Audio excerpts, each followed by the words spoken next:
tanda-tanda kalau obesitas itu sudah bikin tubuh Anda sakit. Pertama, nafas jadi pendek saat aktivitas ringan.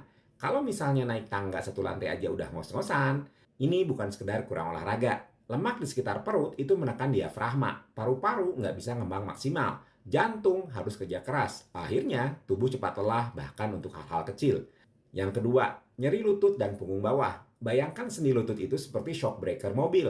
Kalau bebannya berlebihan terus-menerus, pelan-pelan, shock breaker itu akan rusak. Pada obesitas, sendi akan aus lebih cepat. Risiko osteoartritis itu akan meningkat. Dan nyeri jadi teman sehari-hari.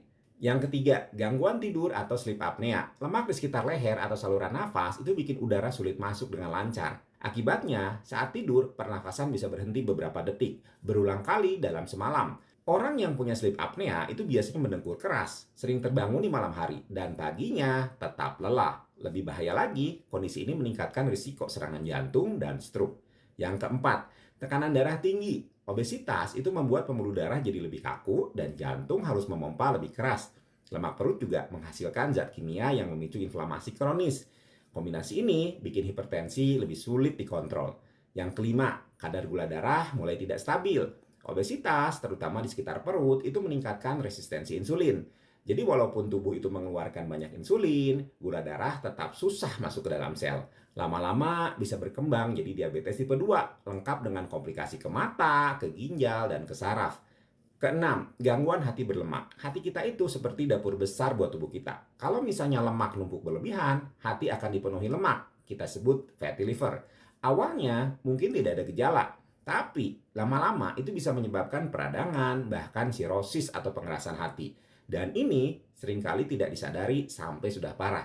Yang ketujuh, masalah kesuburan dan hormonal. Pada wanita, obesitas itu bisa mengganggu siklus menstruasi, meningkatkan risiko PCOS, dan mempersulit kehamilan. Pada pria, lemak berlebih ini menurunkan kadar testosteron, mempengaruhi gairah, dan kualitas sperma.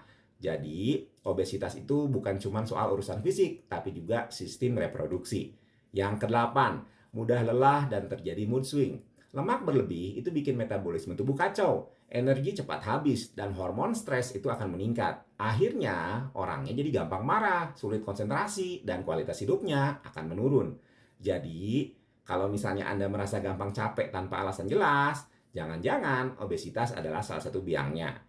Ingat ya, obesitas itu progresif. Artinya, kalau kamu biarkan, dampaknya itu akan semakin banyak dan semakin berat. Tapi kabar baiknya, sedikit perubahan itu bisa membawa perbedaan besar.